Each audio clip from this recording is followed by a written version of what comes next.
Okay, there's only so much time before the release of Xenoblade Chronicles 3. I'm really excited for that game, but I gotta get through Xenoblade Chronicles 1 and the DLC, then I gotta get through 2 and the DLC. There's only so much time left, maybe I'll play Cross. There's nothing that can get in my way. This is all I'm focused on.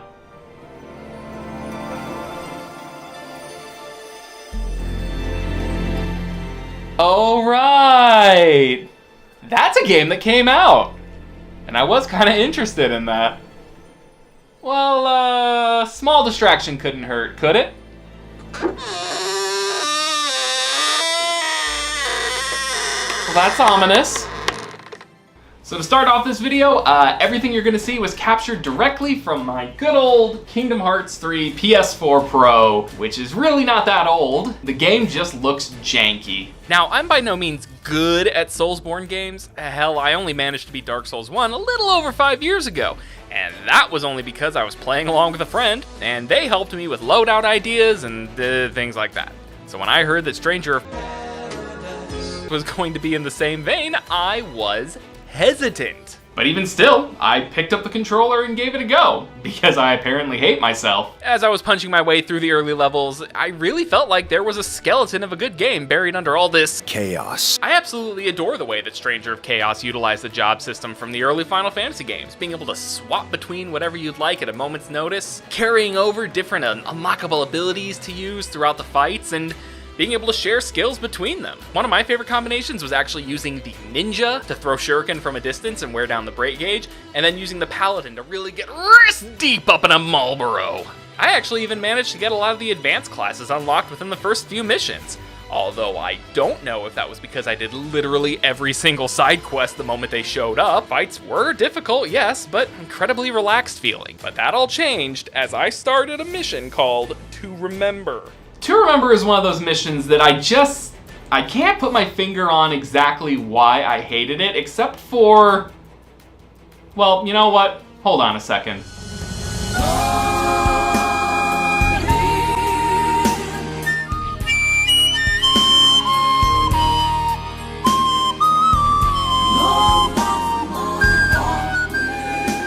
So yeah, things really just got worse from there. I had more hair when I started playing this game. There's already so much here. Sometimes the difficulty was nice and easy, like, you know, playing the game on casual difficulty.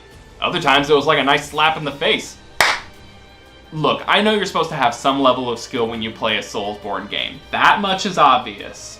But if you expect perfection from me, game, then I'm going to demand the same perfection from you. There were attacks that spun 180 degrees to hit me literally frames after I had already dodge rolled out of the way. There were attacks that hit when they were nowhere near me. Enemies never seemed to flinch from my basic attacks, but breathing on Jack would send him flying across the arena. Enemies spammed their attacks without pause, and the facial hair effects on Mr. Jack Christmas Wreath himself looked like the fur of a taxidermied cat. Oh, and your 4 elemental friends could either solo a boss all on their own, or act like my insides the moment I have a drop of milk, slowly liquefying into total crap. By the way, I hope you enjoy fighting the same 3 or 4 enemies the entire time, because you are going to fight the same giants, the same skeletons, the same flans, and those same godforsaken bats every level without fail. They are the exact same. There's not even a palette swap or anything of them. It's literally copied and pasted. Sure, there's at least the occasional Cactar, Tonberry, or Marlboro to break up the monotony, but like, it's just not enough. I can count on 2 hands the number of enemies there are in this game. At least the boss fights were unique in somewhat interesting ways to break up the monotony of punching skeletons in the face over and over and over again. And they even gave you a complete 2 whole ways of fighting each boss and defeating them. We live in the best timeline. Look, strategically using your class skills and soul shield in tandem is a great way to drain their stamina bar over time to take out massive chunks of their health, or you could just whack them in the face over and over again with your sword until they fall over. Oh, and when they fall over, Jack walks over to them like the skull bully himself and forces them to hand over their lunch money. Okay, yes, I know I've gone this far in the video without talking about the reason that we're all here. Jack, Chaos is my daddy, Garland. But like, What is there to say that hasn't already been memed? He's your stereotypical toxic alpha male with a toxic personality who lets his female cast members express their emotions because that's the girly thing to do, but walks away from and ignores his male companions the moment they even hint at a semblance of openness. It's played for laughs, but like, not cool, bro. Not cool. There is so much more about this game that I want to go in depth on, but I know that if I go on any longer, it'll actually be cyclical. Which is fitting. Jack is a character that's destined to bring about the great darkness of his own world and its own destruction by becoming a facet of the thing that's supposed to bring about the way that he's supposed to be defeated in the future by killing his friends and thus bringing them to who they are. I don't know. It doesn't make sense. It's oddly cyclical in nature, and in this game, which is supposed to kind of lead into the first Final Fantasy game, it doesn't even explain it well here. It didn't even explain it well in the original Final Fantasy game for the NES. The Warriors of Light discover that the four fiends sent Garland, now the Archdemon Chaos, back in time, and then he sent the fiends to the future to do so, creating a time loop by which he could live forever. For every gripe I have, though, I really enjoyed the game.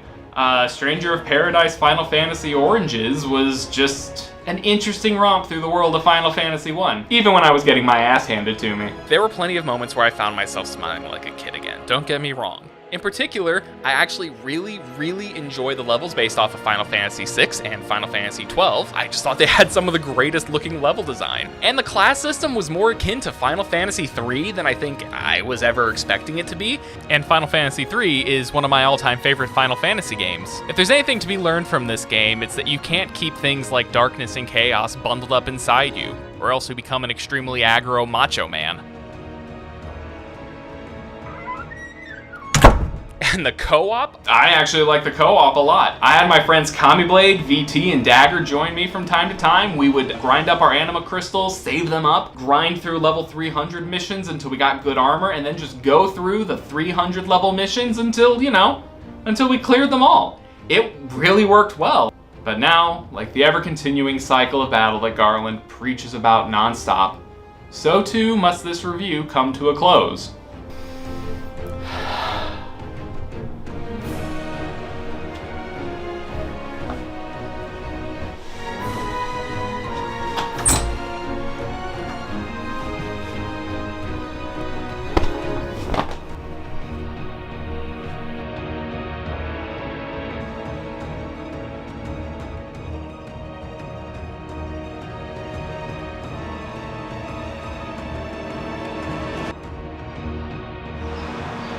Man, it feels good to get all that chaos out of my system. Now I can finally focus on some truly masterful JRPGs. Although I don't know what I should focus on next. God, the golden sun is really shining with force today.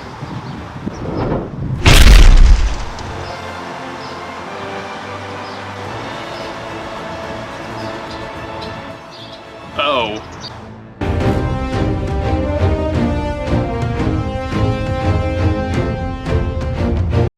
The year is 1993. Bill Nye takes up the mantle of the science guy. Rocco's Modern Life, Animaniacs, and the Mighty Morphin Power Rangers hit the airwaves across television. Dinosaurs walk the earth again in Steven Spielberg's Jurassic Park. And somewhere out in the great wide world, a young boy is about to experience the world of Shining Force for the very first time. Babe, you've been lying on the floor for like a month now? I thought you were feeling better after the Stranger of Paradise video and you were gonna want to make another video? I was. I mean, I do. I mean... Okay, you can feel what you're feeling, but you still have to do a video for the month. I'm going to go play with the cat. You let me know if you need any help. Yeah? Okay.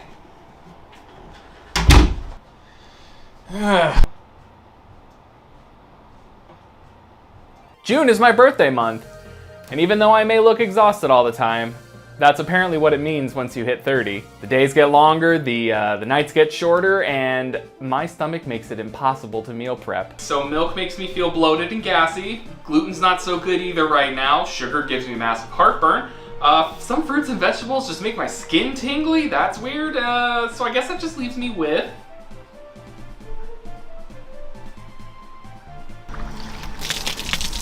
So as I sit here full of birthday cake and existential dread, I think to myself, will I be as loved in my 30s as the topic of today's video? If he's being mean to himself in there, I swear to God.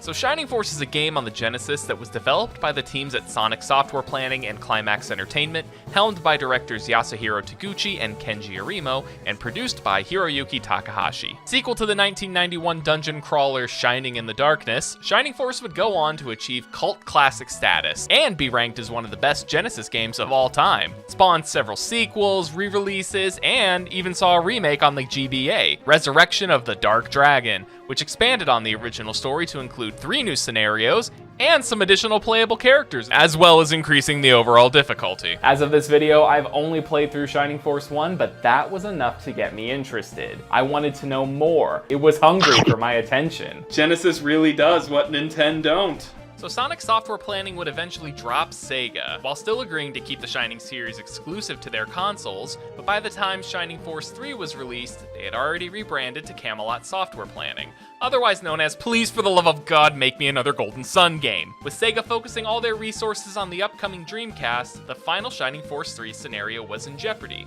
leaving Camelot to make the decision to dump their ass. And then, Nintendo entered the picture.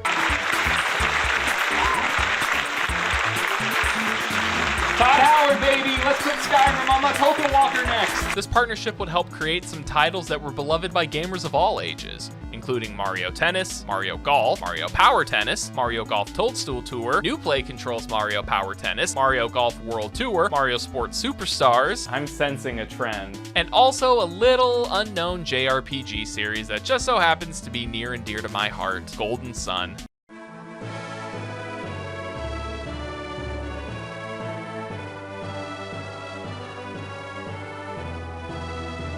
I picked up Golden Sun back in 2001 when it first came out, and I played the ever-loving shit out of the game. At the time, I had no idea what a Shining Force was. I thought it was just some knockoff Golden Sun. Then in June of 2020, I was browsing Twitch one morning and came across Bowie the Hero's speedrun of Shining Force 1 as part of Camelot Month. And I was absolutely blown away with how good a game could look on the Sega Genesis. It made Shrek Extra Large look like absolute garbage by comparison, and that game was on more advanced hardware. Well, okay, maybe not that much more advanced. And just look at this case, I mean, come on. The box art, the durable material, there is nothing better to me than a good Genesis game case. They just don't make them like they used to anymore. Oh, wait, there's no manual. Slap in the cartridge, turn on the Genesis, and enjoy the best opening for a game of its time.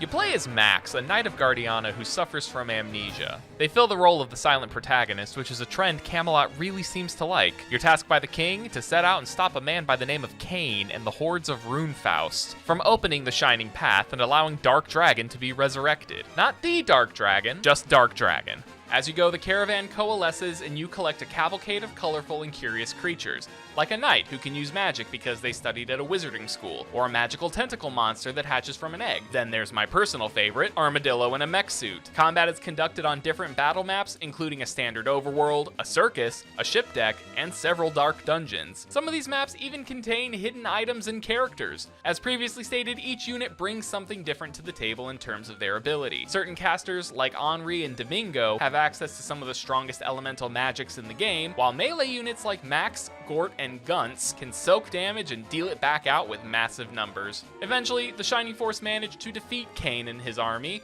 learning that Cain is actually Max's brother and is under the control of something darker, Dark Soul.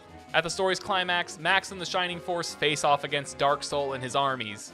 Dark Soul succeeds in reviving Dark Dragon at the cost of their own life, leading to a climactic battle that shakes the very foundations of the world. Max is able to seal them away again at the cost of being trapped in the collapsing dungeon and sacrificing his life to save the Shining Force. Oh, and Adam stays with you for some reason. Oh, right, we didn't talk about Adam. He's a sort of robot construct guardian thing who's bound to Max by destiny. He has a laser though, so that's pretty cool. Yes, I know it seems like I'm skipping over a bit, but just the game is that good. It even managed to keep my attention better than most modern JRPGs, and that's really saying something. Except you, Xenoblade Chronicles. Ricky lead you to battle! Max is lucky to have friends to hang out with like he does. Always there to lift you up when you're sad and lend a hand when things get tough. Maybe I should have let them help.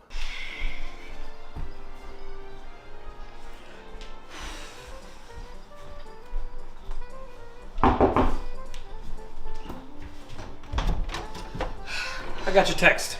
He's still beating himself up? I think so. You know what? Let me go check.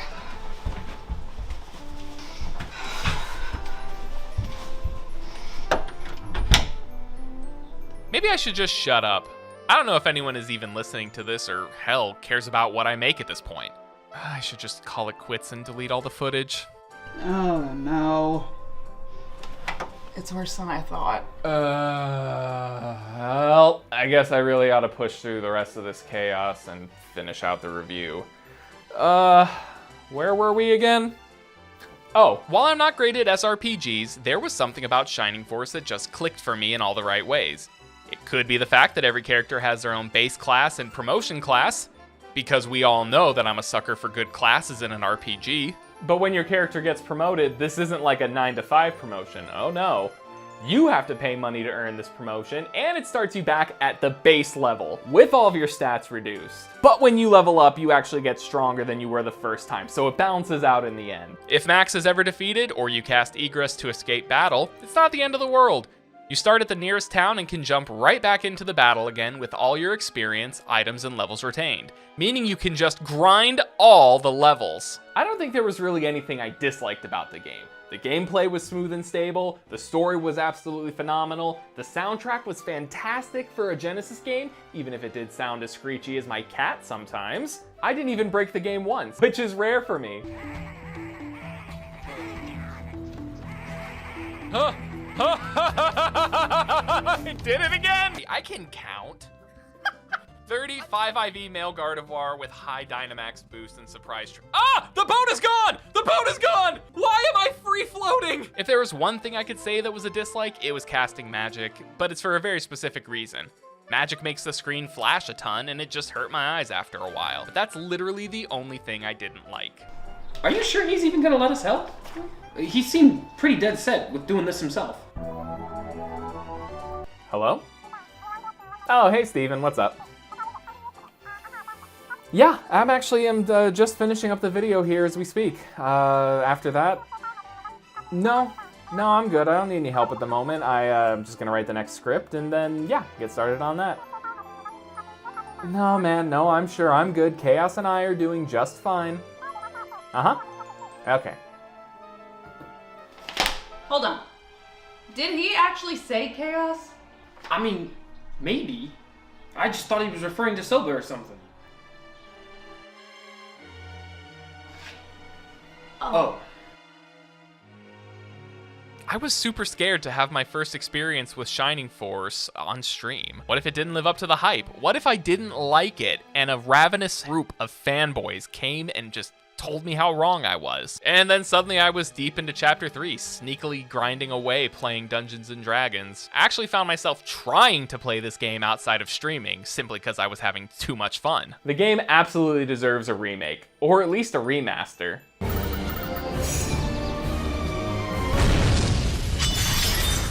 Oh, no. Do yourself a favor and try this game out. Shining Force is currently available on the Nintendo Switch Online Plus expansion pack service, iOS, Steam, and the Wii U Virtual Console, although you are probably already out of luck there, unless you have some spare credits lying around in your wallet Ouija. It's getting kind of warm in here, I feel like. You know, maybe it wasn't the best idea to do 2 big videos like this right in a row with no breaks in between all by myself. Is this what burnout feels like? I'm gonna go take a nap. I'm napping right here. Oh god, that didn't feel great. So what's this? Am I dead? I have too much dairy again? No, my child. You have reached the shining path. Dad? Is that you? What? No, idiot. It's me, the personification of Camelot software planning. Oh, so I am dead. Dude, no, we're not dead. Listen to me. Look, you have got to stop pushing yourself. Letting chaos control your life. But it's so much easier if I do it that way. Why should I make my friends do the work that I can just handle on my own and bury down until it gets easier? Did Max take on the Dark Dragon by himself? No. Did Isaac face down Satiros and Medardi alone? No! Now go forth, finish the video, and face down your chaos with your friends at your side. I will! I will, disembodied voice of Camelot software planning. And stop eating so much dairy. You know it's bad for you.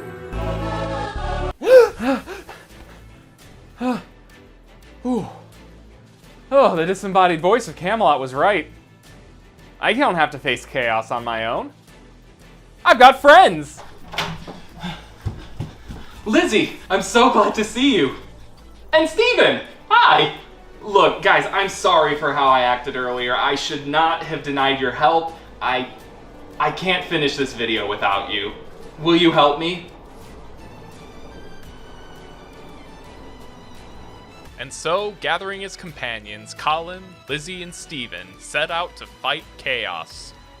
The journey was arduous and fraught with many trials and tribulations, but at the end of it all, the battle was, well, I mean, it went about as well as you'd honestly expect. They are a bunch of nerds who have probably never been to a gym in their life, and you know what, let's just cut it here, roll the footage. That didn't go as expected. We're not very good at fighting, are we? Oh, no. No, we're not. No. Do you want lunch? Do we want lunch? Yeah, lunch that sounds sounds good. Come Lunch on. is great. Come on, let's go get lunch.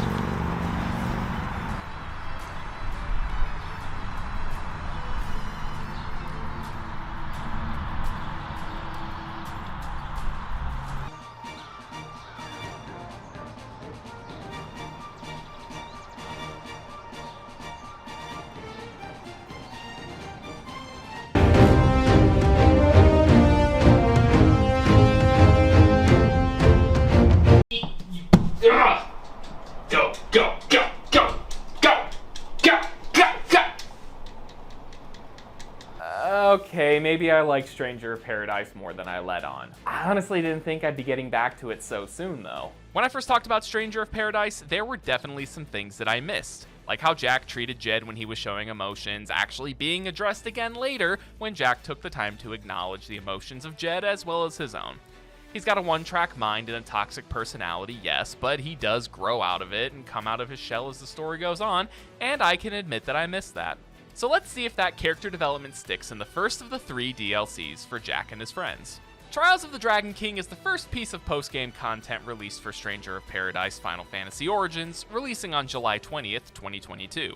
This story chapter sees Jack and friends continue their designs across time to nurture and guide warriors of light to help lead Cornelia to a brighter future. We also fight Bahamut. If you've played a Final Fantasy game, you've probably either seen, fought, or talked to some variation on Bahamut.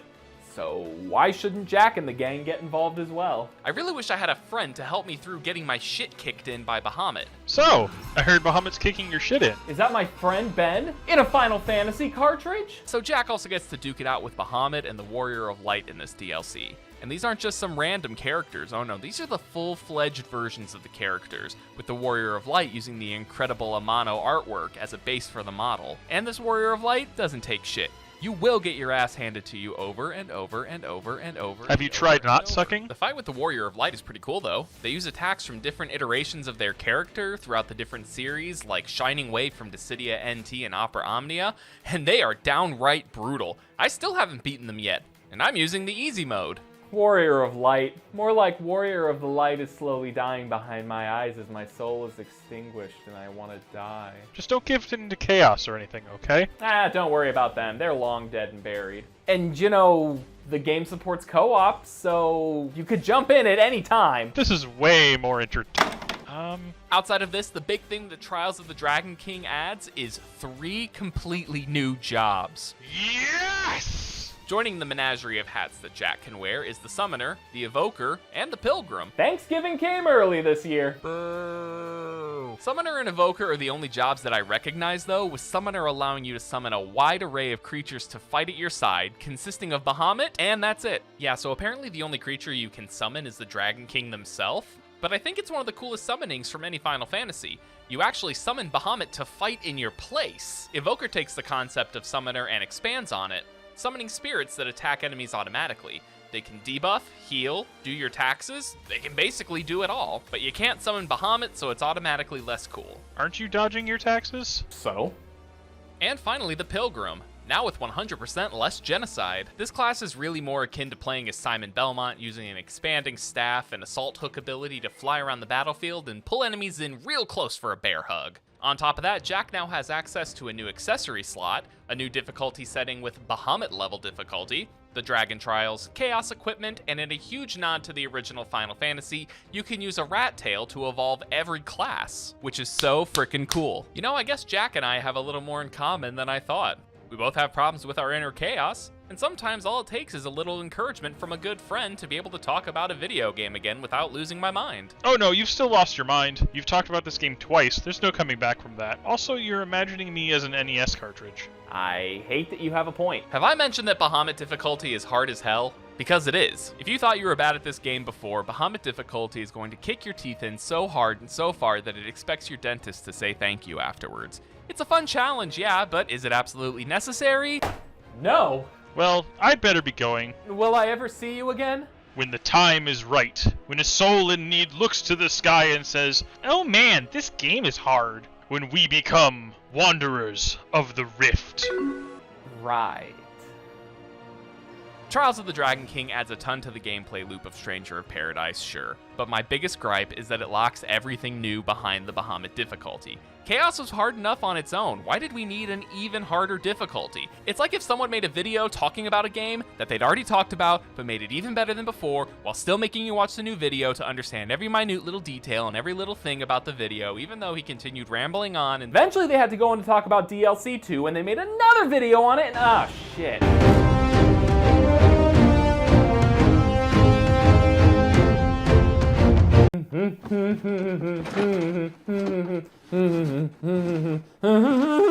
Oh, hi there. You've caught me wrist deep in my pumpkin. It's dirtier than it sounds. I'm just digging around because this seems like the right place to find something thematically appropriate for the holiday season. And hopefully, I think. Ugh.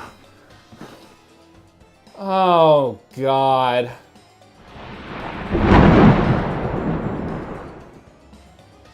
Happy Halloween, everyone!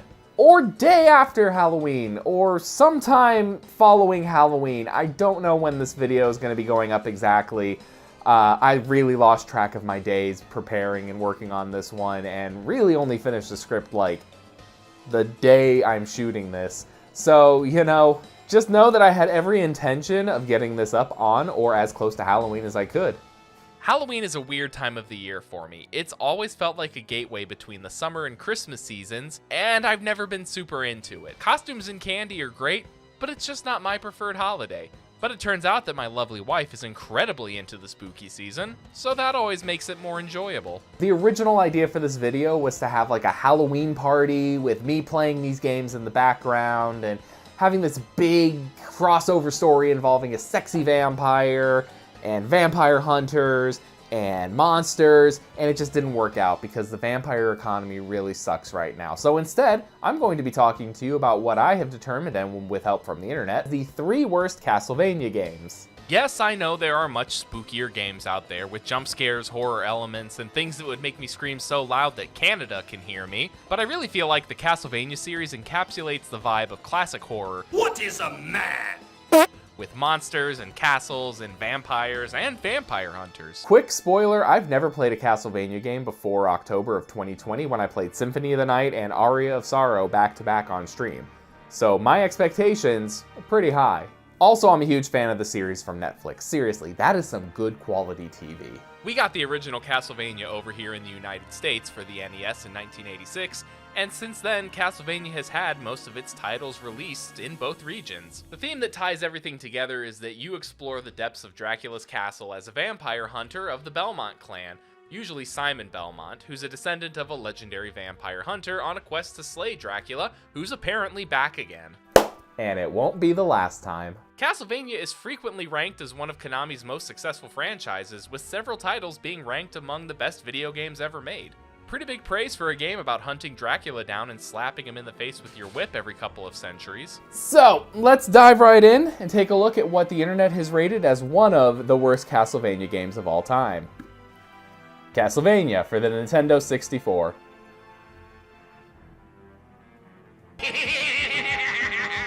Castlevania 64 was the first time the series went fully 3D.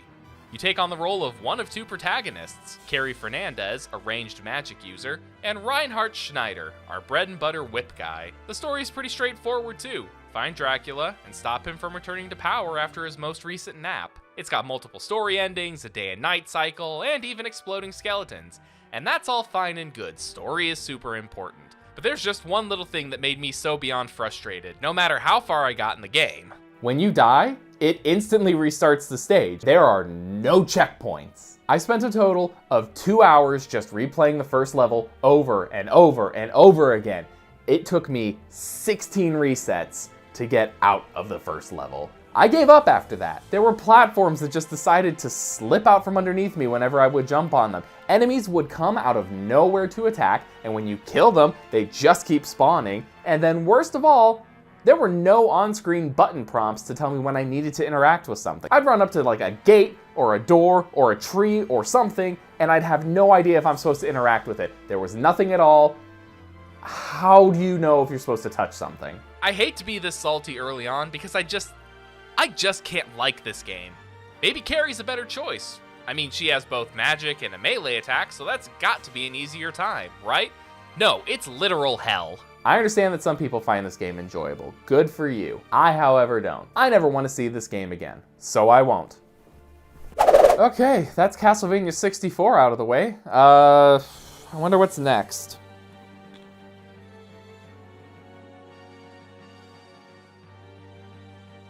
So yeah, Castlevania Chronicles. I wasn't expecting much, but I was pleasantly surprised when I booted it up. Chronicles is a port of a Japanese version of Castlevania released for the Sharp 68000 Japanese home computer.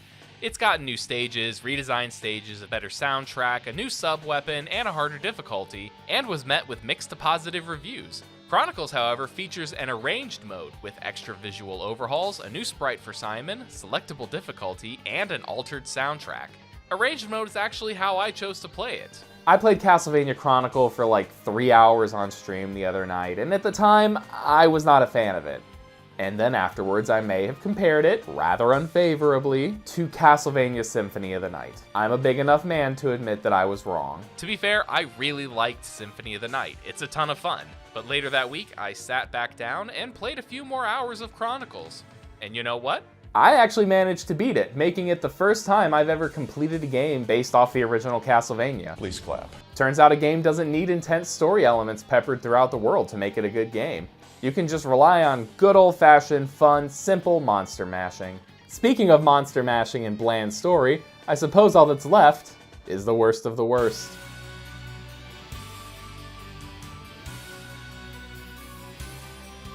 It's anime. 2008 was an interesting time to be a white rectangle. Mario Kart Wii, Smash Bros. Brawl, Animal Crossing City Folk, Wario Land Shake It, Lego Indiana Jones, and Wii Music all came to the Wii. And everything was fine and dandy. And then in Konami's infinite wisdom, they decided that there needed to be a second fighting game for the Wii. One with sexy vampires and even sexier vampire hunters. And it had to look like one of the most popular manga series of the time, because nothing screams Castlevania fighting game like Light Yagami. Oh, it looks like they actually put a Shinigami from Death Note in here. Oh, no, wait, that's Grant from Castlevania 3? What have they done to you? Aesthetics aside, I had a really fun time with Castlevania Judgment. I have no legitimate reason why I enjoyed it so much, except that it felt good to play. The matches were quick, the AI isn't horribly punishing, and the super attacks all feel relatively balanced. Sure, the story is pretty typical for a fighting game. Rival of Big Bad Dracula wants to change history to be on top, but Aeon, who is definitely not the time-traveling Saint-Germain, stops them by bringing together champions from different parts of history to choose one to destroy the Time Reaper, leading to overly repetitive fights for every character you unlock. There's also an arcade mode, which is a huge breath of fresh air compared to the repetitive story mode. It's just room after room of challenges. It's not even fighting half the time. Like, some of the challenges are open 6 treasure chests, or destroy 30 torches, or activate the hazards on the stage. It is so refreshingly different. Some rooms let you unlock art pieces, some rooms let you unlock music tracks, and some rooms let you unlock little hats that you can put on your characters.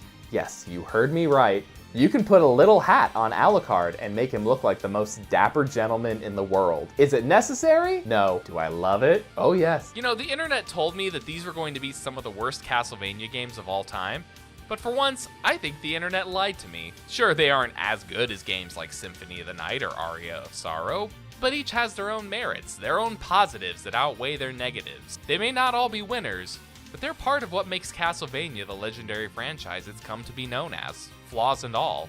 I think that's enough Castlevania to last me for a while. So to wrap up Halloween, I'll say thank you everyone for watching this video. I hope you enjoyed Castlevania, and if you enjoy the games as much as I've learned to, well, we can just be that way together. And now I can focus on the next video, which is going to be on my favorite game of all time. This is going to be a huge passion project for me. There's going to be so much research and stuff that goes into it. I am so excited to talk about Golden...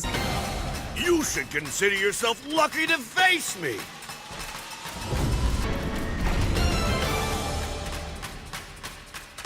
What do you mean there's another Stranger of Paradise DLC?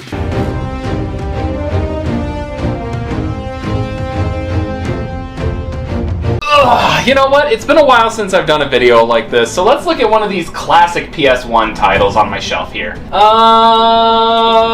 Here we go. Oddworld Abe's Exodus. Let's talk about this one. It's f***ing Stranger of Paradise again. Okay, so, where did I leave off last time? The Warrior of Light was kicking my shit in over and over again. As it turns out, if you don't actually want to try and make a build, you can just go into extra mode and spam overpower until he's red mist on the floor, which is exactly what I did. I have no shame.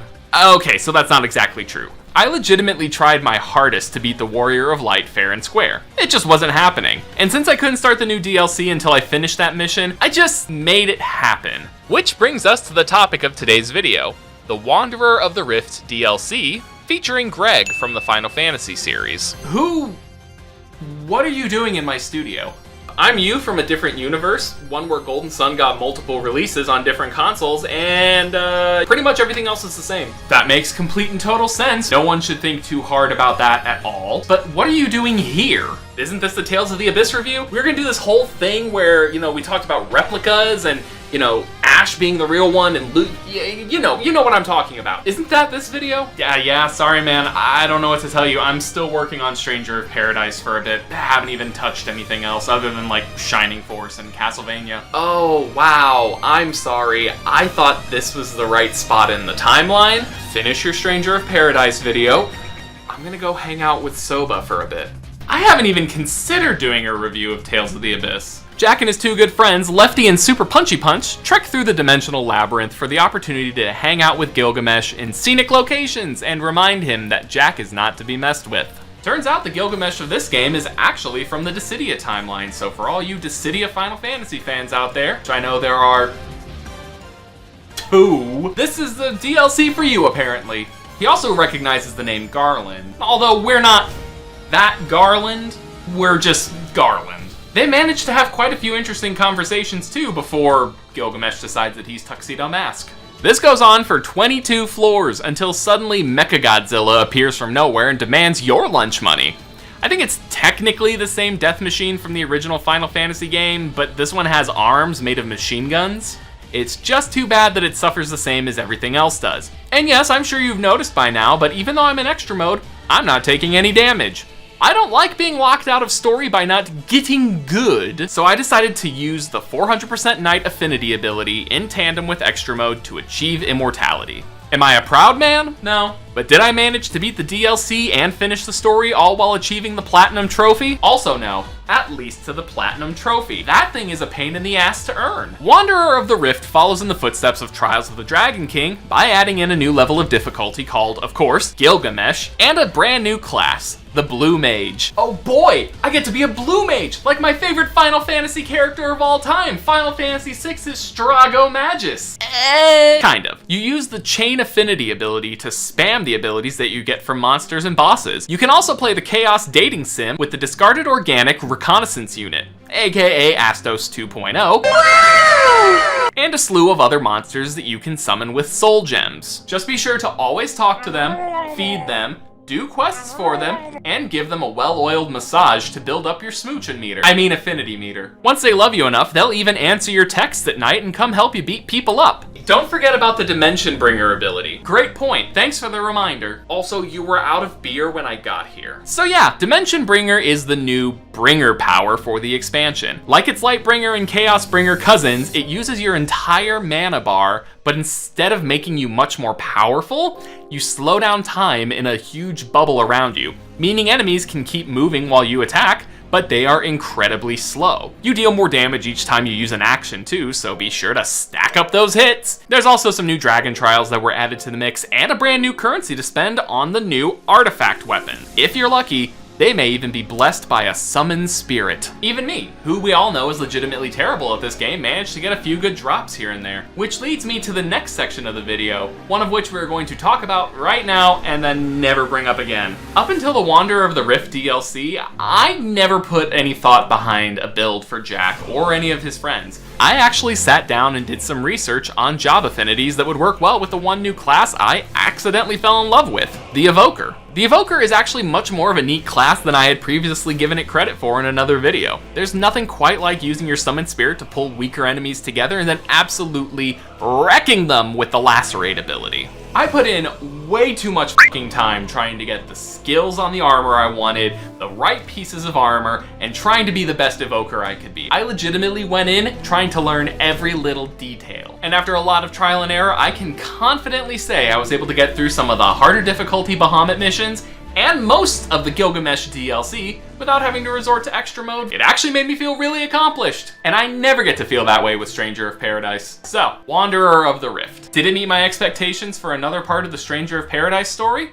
Yeah, well enough. The Dimensional Labyrinth is just smaller versions of pre-existing levels with new challenges, so they're extremely easy to pick up and put down in small batches. The affinity system isn't too obtrusive, and getting new gear is always appreciated. If I had one complaint, be it a very minor one, it's about the Arcanum materials that are needed. You get so few of them on each level, and you need them to do so many things. And, you know, the Death Machine was a major pain in the ass. Hey, sorry again to interrupt your video, man, but hey, look at that!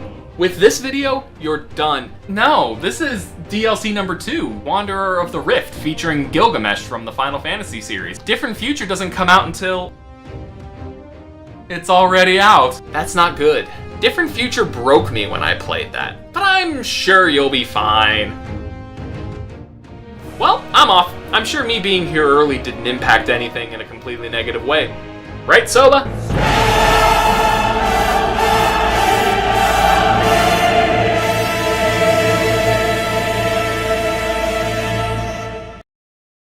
Whoops.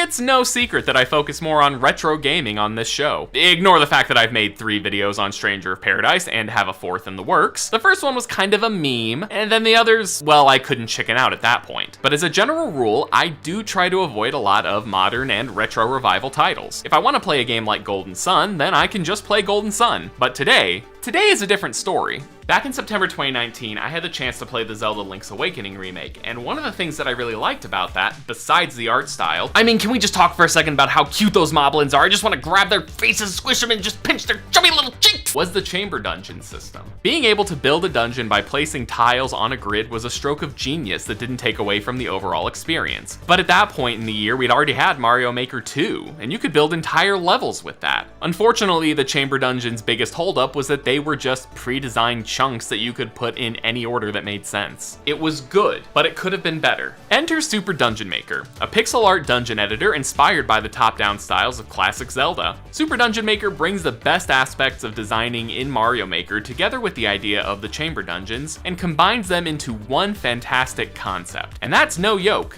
And your hero through this literal world-building endeavor? Groose, but a rooster. Grooster. Meet Finn, our impeccable hero. Finn is no chicken when it comes to adventure and is the only rooster in town with the experience designing and delving into dungeons. Equipped with his trusty sword and a dodge roll that would make even Sora jealous, Finn dives right into adventure and seeks the golden eggs hidden at the end of each dungeon. So Rockplay, the team behind Super Dungeon Maker, broke their marketing down into 4 points. So I thought it would be a good idea to kind of mimic that and break down my early access experience with the game into 4 points as well. You launch the game and are immediately thrown into a dungeon, one of the 4 pre-made dungeons in your hometown. Each one of these dungeons introduces a new mechanic or a new item, and actually provides decent challenge in terms of rolling at the right time, balancing when to activate colored crystal switches, and other classic dungeon exploration tropes. They're also great at giving you ideas to bring into your own dungeon builds. One absolutely minor complaint that I have about the game is that the speed that enemies move can be a little bit stressful at times. There's this weird plant enemy that has a pitchfork and it will throw the pitchfork at you. And yeah, of course, sometimes you have a shield and you can block it or you can dodge roll. But have you met me? I'm not good at that. In terms of story, there are little bits of world building here and there from the locals, but the main focus is definitely the dungeon editor. My favorite thing was overhearing some kid talk about using 7 mystical dragon eggs to summon Henlong the dragon. It might be nothing, but I can sense a nugget of truth there. So as I said earlier, Super Dungeon Maker brings the best aspects of the Mario Maker level editor and combines them with the theme and the concept behind the Link's Awakening chamber dungeons. And it does them in such a brilliant way. With the 2 of these parts together, you have complete control over the size, layout, number of rooms, enemies, chests, and traps that make up your dungeon. My personal favorite theme was a sort of medieval theme, since it adds bookcases and suits of armor that you can place and interact with. There's also a forest theme, a desert theme, and a snow theme, but thank God there's no water dungeon theme. Yet. I'm overall relatively new to the genre of level editing games. The only experience I think I ever had was like 2 minutes in Super RPG Maker, one of the earlier versions, as well as a level editor for ROM hacks of Pokemon Ruby and Sapphire. And some of the earliest levels I made were just rotten eggs. But as bad as my builds were, the simple fact is the editor is so incredibly easy to pick up and understand the basics of, making the design aspect an enjoyable experience. For a bit of insight, I spent over 10 hours in the game, with 9.5 of those hours spent in the dungeon editor, trying to understand the different timers, triggers, and how everything interacts. Thankfully for me, I have a super talented and creative friend who built a dungeon for me to torture myself with, but more on that later. I did try out a few other dungeons that had been designed by the devs and the community, and holy wow, there's a ton of creativity out there. Heck, if you've designed a dungeon of your own, leave it in the comments. I'd love to take a look at some of the community's creations. One final thought, I absolutely recommend using the keyboard and mouse layout when designing your dungeons. The game does handle really well with the gamepad and the joystick when you're exploring and doing combat, but designing requires just a little bit more finessing, and I think keyboard and mouse really does well with that. It also makes me wonder if there's going to be touchscreen control for when the game comes to the Switch, because it would feel so organic to just be able to drag your finger around on your Switch and design the layout of the dungeon. Gaming on the go has always been very near and dear to my heart, but have you ever sat down and thought to yourself, man, I love some of these dungeons that I've been pulling from other games. I just wish I could access them when I'm traveling and on vacation. Well, you're in cluck. One of the coolest features of Super Dungeon Maker is the ability to download and save custom maps from other creators and developers to your PC and Switch. But besides that, you can actually take them on the go and access them at any time, no internet required. This is an absolutely insane addition to an already fun game. This means you can bring your Switch or Steam Deck with you when you fly the coop and play your downloaded content anytime, anywhere. This feature is arguably my favorite part of the Nintendo Switch in general, so having a game where that's already integrated, totally worth it. Alright, so this part of the video I am naming the Noob Challenge because we have a wonderful map here that I'm going to be playing today called Flooded Bastion that was designed specifically for this video by my good friend, Noob. Links to all his content are going to be in the description below. Probably his Twitch channel because that's where he's like super freaking active. For centuries, Henrule's loyal clucks have collected artifacts and kept the riches for themselves. However, no one has heard from them in a while. His notes that he gave me, I dare you to beat it without continues. Death equals restart it all. I guess, yeah, let's get into this and give my commentary and reactions as we go. Shield, thank God. Okay. Ooh, grappling hook? Oh no. Oh my God. Oh, that's so mean and so cool at the same time. I love it. All right. Oh. It always feels like I did something wrong when I hear that trigger go off, but I know it's just a trigger. Oh. That's smart. Noob has his understanding of the triggery system and the timers down pat, it looks like. I think the worst part is now all 4 of these homing boys are shooting. Because you're dodging, what, 4 projectiles from statues and 4 projectiles from mobs, and that's ridiculous. Pain. Oh, wait. Oh my God, that's so brilliant. You madman. I just went and explored the entire dungeon, and I see now where the exit is. And it's not even done yet. We're not even...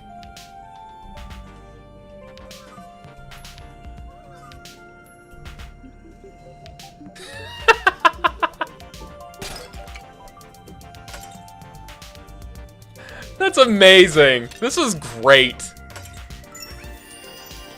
Oh. That was great, man. Thanks so much. So, does Super Dungeon Maker carve out a space for it to stand on its own against its brother-in-arms of the same genre? Absolutely. For a game that boasts unlimited creativity, Super Dungeon Maker truly doesn't disappoint. I am in awe at how creative some of these levels are in their design, but I also love the more simply designed levels that take me back to my younger days playing A Link to the Past and stumbling across those small, hidden mini-dungeons. You know the ones. 2 or 3 rooms, beat the enemies to open a door, get a chest with a small reward in it. It's that combo of simplicity and creative potential that makes me glad that Super Dungeon Maker was my first real go in level design. And heck, who knows, maybe I'll design a couple levels based off of Stranger of Paradise because I have not had enough of that chaos in my life. So thanks, Super Dungeon Maker. You're one good egg. Hey, Soba. You're named after a noodle.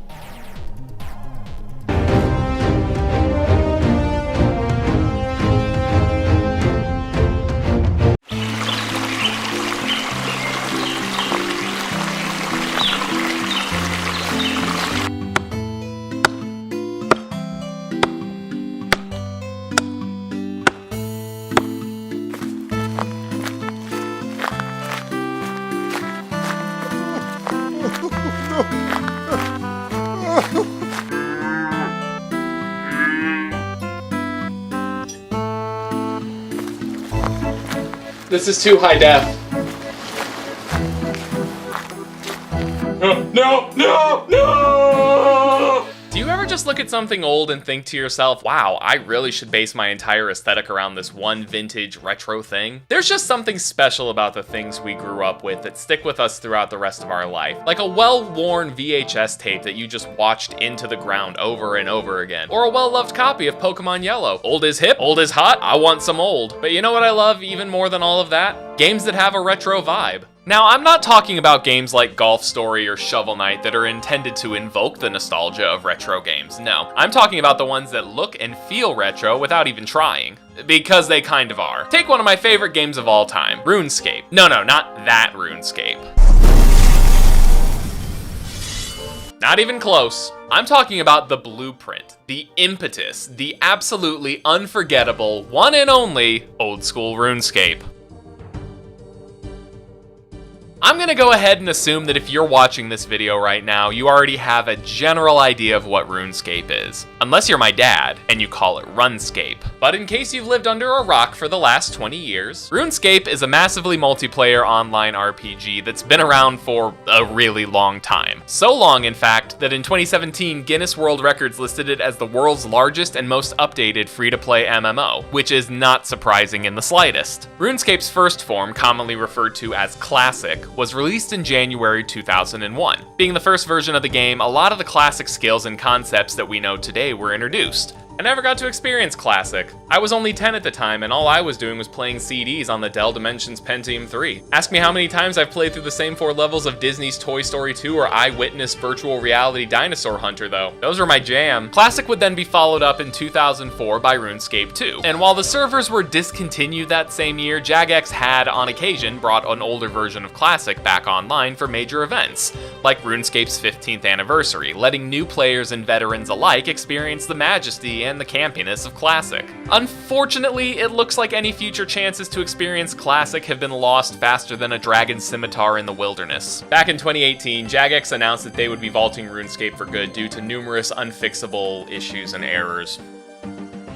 RuneScape 2 wasn't just the newest iteration of the game. It was a massive overhauling of the combat, quests, visuals, music, everything. This is also the version that I grew up on. I remember it like it was yesterday, but in reality it was the summer of 2004. I was going into 7th grade and one of my friends came over for my birthday. They had started talking about this fancy new game that let them live the life of an adventuring hero, trading and questing with other players from all over the world. I don't talk about this aspect of my personality a lot, but I am a sucker for joining MMOs because my friends are playing them. That's how I lost almost a decade of my life to World of Warcraft and almost 7 years to Final Fantasy XIV. But the first time I logged into RuneScape, I could tell there was something special about this game. So special, in fact, that I would dedicate 2 to 3 hours every day after school hogging up the dial-up connection and grinding away against the Lumbridge goblins. Unfortunately, the name of my first account has been lost to the ravages of time. The first account I do remember having, though, was named Misawa89 after my favorite character from Yu-Gi-Oh! GX. Unfortunately, that account has been lost to time because someone thought they were giving a Jagex mod their password to be made a mod, and no matter how many times I'd start over, though, I would always spend the longest time as a free-to-play player, chopping down trees, smelting iron ore, and fishing up lobster. Occasionally, I'd go on a quest for some bonus rewards, but most of the time, it was all skilling and chilling. Unfortunately, the good times couldn't last forever. In 2006, I started high school and really started piling on the after-school activities, like marching band, show choir, theater, soccer. I ended up missing out on the much-anticipated high-detail mode, too, which looked really nice, but doesn't appeal to my tastes. I much prefer the look of those sharp-edged, low-polygon models. Like Classic before it, RuneScape 2 would eventually be discontinued, and in 2012 it paved the way for... I don't like it.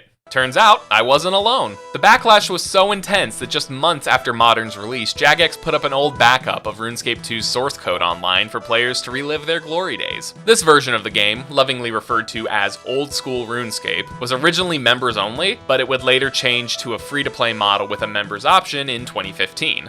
To this day, Old School RuneScape is still receiving major content updates. There was the addition of forestry, a little bit of a minigame to the woodcutting skill that adds a little bit more to it than just chopping down trees, multiple new quests constantly being added, new raids, the Song of the Elves Master Quest. There's just so much constantly being added. A recent poll seemed to lean towards a new sailing skill being added, which would be the first new skill added to Old School RuneScape, like on a boat. The absolute best part of Old School RuneScape, though, has to be the addition of the mobile version of the game. This is like how I exclusively play the game now. Now you can play RuneScape on your iOS or Android device, free, using the app, and take it with you wherever you go. As excited as I am to be talking about this game, though, I'm just as intimidated. RuneScape has a lot of content content to explore, and even though I've been playing on and off for years, I've still only seen a small fraction of it. If you take a look at my skill levels, you can learn a lot about my playstyle.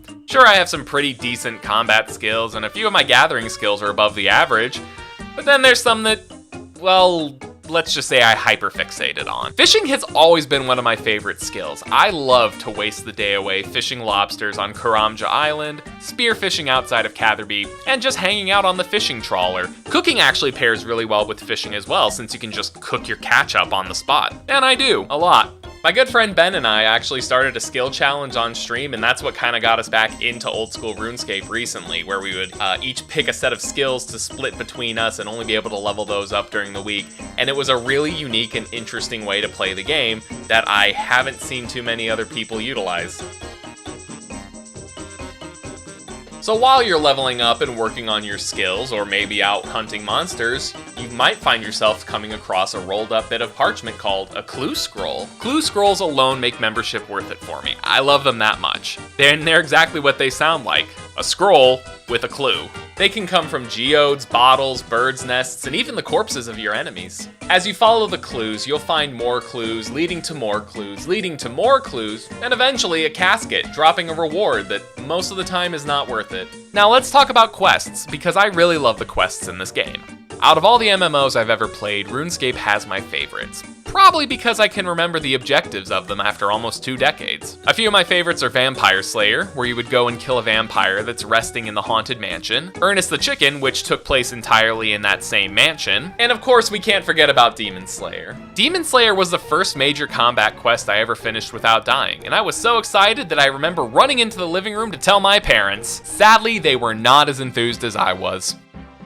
In other MMOs, it can feel like the quests are just an excuse to get you to walk all over the world and talk to a random NPC. But old school RuneScape asks you to actively get involved in these people's lives and make a change in the world around you. If you don't pay attention, it can be super easy to get lost wandering around and doing all these quests. Thankfully, there's over 100 RuneScape wikis out there, so one of them's bound to have the answers you're looking for. I always keep one tab loaded up with the wiki when I'm playing, just to make things a little easier.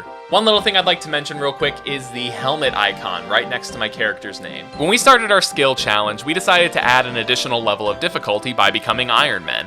Iron Man mode is a setting that you can choose when setting up your character on Tutorial Island that restricts your access to certain features, like trading with other players and buying and selling items on the Grand Exchange. Basically, it boils down to do it yourself. Honestly, Iron Man has been a really fun way to play the game. It forced me to experience everything RuneScape has to offer in a completely different way. I will admit though, one of the big things about RuneScape that I love and missed while playing Iron Man was the interactions with other players and some of the more commerce-centric things about the game, like the Grand Exchange. One of the best parts about leveling up a skill is being able to make something that others can find value in and selling it to make money. One final thing I want to talk about is RuneScape's aesthetic. One of the things that keeps me coming back is these beautiful low polygon models. Yeah, okay, I know that all sounds strange, but there's just something about the look of RuneScape that hits all the right notes for me. Speaking of all the right notes, the soundtrack for RuneScape? Phenomenal, 10 out of 10. In fact, the background music for this video, it's all RuneScape tracks. I've been trying to track down the vinyl albums, but they are out of production now and thus super expensive. I've been playing the game on and off for a long time, but no matter what happens, every time I pick it up, I kind of end up defaulting to the same method of play. Heck, with the skills and knowledge I've picked up in our most recent playthrough, I'm still scared as shit to go do the Dragon Slayer quest. Someone even called me out during a game of pest control, and I just was like, how did he know? Yeah, so that's my kind of confession. After all this time, almost just 20 years of playing on and off, I've never finished Dragon Slayer. But you know what? We are gonna finish that right now. Blood orange. You killed a dragon! Congratulations! I did it, Mom!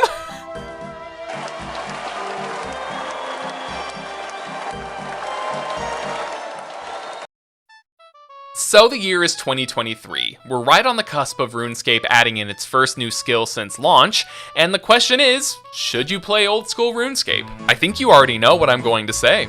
I don't think it's going to be everyone's cup of tea, but old school RuneScape does bring a lot to the table when it comes to a cozy MMO, especially one that you can take with you on the go. And hey, if you're like me and used to play RuneScape all the time back in the day and this video has got you feeling all nostalgic, there is no better time to dive back in. If you're concerned about the price, try not to sweat it too much. There's a ton of content that's still free to play. I went the first 3 years of my life playing free to play before I ever considered becoming a member. And as of recently, players can purchase membership time in the form of old school bonds on the Grand Exchange using their hard-earned in-game currency. You don't have to spend real life money on your membership at all. I've really been enjoying the mobile version of the game. It feels nice to be able to boot up whenever I want, do some simple skilling, and then close the app for a few hours. If you're interested in seeing more RuneScape content from me, I highly recommend you checking it out on Twitch or my Stream Archive channel. We've been playing it every Tuesday, and it's really been a lot of fun to revisit some of these older haunts and some of these newer pieces of content as well. And if you have any memories of old school RuneScape you'd like to share, please share them in the comments below. I'd love to join the discussion with you. Thank you so much for watching this video. I hope you've enjoyed it, and I will be back with something new very soon.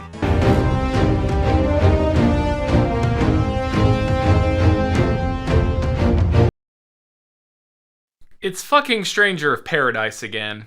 Alright, you all know the bit at this point. I had literally just finished the Wanderer of the Rift DLC for Stranger of Paradise when not moments later did I realize that the final chapter had already dropped. I'm more excited about this than anything I've been excited about in a long time. I mean, the sheer amounts of joy that talking about this brand new DLC are filling me with is just like unheard of quantities of happiness. And what's not to look forward to? This will be the culmination of all the little teasers and mysteries that the devs have left sprinkled throughout the world. We finally get to see the Lufenians in action, we get to fight the legendary Omega weapon. This is gonna take everything I have, so I am prepared to spend exactly however long it takes. How in the hell is it that easy? Okay, time to tattle on myself yet again. Yes, I did use the 400% Knight Affinity invincibility and play in extra mode. I've said it before and I'll say it again, I don't have a million hours to grind for the perfect gear, learn the optimal strats, and continuously ram my head into the wall until I can make minuscule progress. It's one thing that I'm not naturally good at these kinds of games, with Stranger of Paradise particularly, and Dark Souls and all that,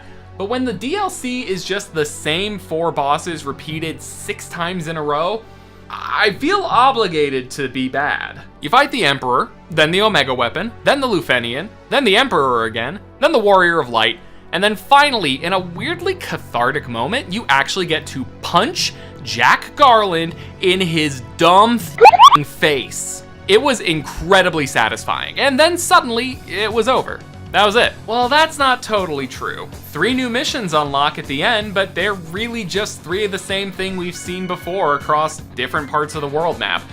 Just an upgraded Emperor and an upgraded Warrior of Light. The best part is probably the new and updated costumes for each character, but legitimately at the end of the day, it's still the Emperor and it's still the Warrior of Light again. Even in extra mode, I let them smack me around to try and see their attack patterns and experience the fight for a moment before eventually wiping the floor with them.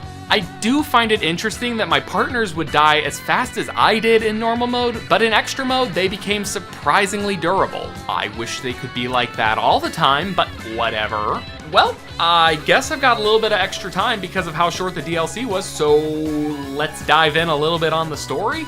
So sometime after cleaning up after Greg, Jack and the Chaos crew meet a Moogle from another dimension. The Moogle tries to convince Jack to be a hero, and Jack is Jack. They travel to Central, the Lufenian city existing out of their own dimension, and fight their way through hordes of mannequins to try and stop the last remaining Lufenian from destroying reality. Honestly, it's not like reality is anything worth it at this point, so he can just have it. Mannequins, by the way, are these like crystal puppet creatures that you fight in the Dissidia series that take the form of combatants in the conflict. So like Squall or Titus or, you know, Papalimo. Here though, they're just palette swaps of your basic enemies. Palette swapped enemies, my favorite, because why put in effort? After wandering for a few minutes, you meet Emperor Matius, the antagonist from Final Fantasy II. It's a really cool cameo, but honest to God, nothing more. In a fun little twist though, the Emperor's interest in Jack is actually teased months in advance of this in the Final Fantasy mobile game Dissidia Final Fantasy Opera Omnia. Rest in peace, sweet prince, I miss you. When that game introduced Jack Garland as a playable character, his Force partner was the Emperor. which didn't make sense to anyone at the time. Of course, Jack treats the Emperor with the same respect as everyone else and rearranges their face into a handsome Squidward. He then fists the Omega weapon into the next century and leaves the last Lufenian as a stain on the carpet, reducing them to a crystal and saving his dimension from extinction. Now, this is where things get interesting. The titular different futures. After saving the world, Jack decides to leave the power of the crystal where it lay, building tomorrow with his own power. The Moogle talks about how, in a different future, he and the Fiends will live on in legend. And then the credits roll. But that's not all. We actually get to see some of those futures in action. When Jack destroys the Lufenian, the Emperor decides to make a power play and claims the crystal for himself. So of course we do the right thing. Clobber him into the ground, rip away his magic, throw him into the rift, and tell him to start from the bottom. I'm sure this will have no significant impact on this story or any other story now or in the future because, you know, future game planning, that's a thing. In future number 2, Jack sits on the Chaos Throne, shrouded in malice. The Warrior of Light shows up and is quickly turned into a shish kebab. This story ending was actually my favorite. You take on the role of the Warrior of Light, retaining whatever class you had equipped at the time, and get to smack the ever-loving shit out of Jack. It's revenge for all those hours of hearing him be a total jackass, and somehow also for his choice in music. But Jack doesn't go down easy. He will actually use the abilities that you've unlocked through leveling up your classes, making him a force to be reckoned with. It was honestly the best fight in the entire DLC, maybe even the entire game, and it was just so incredibly cathartic. Like its predecessors, Different Future brings a bag of stale Doritos to the party. Only this time, they're significantly less stale and that flavor that you actually kind of like. You know the one, the purple bag. We see the hardest difficulty yet in the Lufenia mode, which instead of just making things harder by raising the overall level cap, every enemy is as tough as if they were from floor 30 of the Dimensional Labyrinth, which is just so damn painful. They also found a way to appeal to the hip young gamers of today. They gave Jack a gun. Yes, Jack can finally join Fortnite and pop a chaos cap in your ass as a marksman, hunter, or gambler. Also new in this DLC is the ability to duplicate your favorite weapons and armor using mannequin materials, which is probably a really cool feature. I just won't ever use it. And at the end of it all, we're given a speech about how the forces of the world must be used as intended, never using light for dark, and how the 5th crystal was in our hearts all along or some jazz before thanking us for completing the story. Now, if only it would pay my therapy bills. And with that, after over 100 hours of chaos, my time in Stranger of Paradise has finally come to an end. I started this journey not being good at games like this, and by God did I end up even worse than before. To be 100% honest, I never imagined that this game was going to take up as much of its time on my channel as it ended up doing. I legitimately thought I was going to make one video about this game that I thought was funny, and then it spiraled out of control with 3 DLCs and a story arc that I tried to tie in that eventually I just realized, like, I would never have gotten this far without Stranger of Paradise. So, like, I don't need a story arc. Stranger of Paradise is my story arc. Not in the way of, like, I'm Jack or anything like that. I mean, it literally started my channel and then is now, like, bookmarking an era of season 1, hypothetically, of Retrospective, something like that. But hey, I guess I can finally check Stranger of Paradise off my content list now and forever. So, with that, let's move on and find something new and exciting to review. Okay, let's see here. I could play literally anything now that I have completed Stranger of Paradise quadrilogy. So let's move some things out of the way here. Okay, you know what? Why don't we look at this one right here, you know? We got Star Ocean Second Story R for the PS1. You know what? I got this really tall case. Why don't we look at Tales of Phantasia for the PlayStation 1? Yeah, that's gonna work. How about Lunar Silver Star Story for the Sega CD? Yeah, that's totally gonna be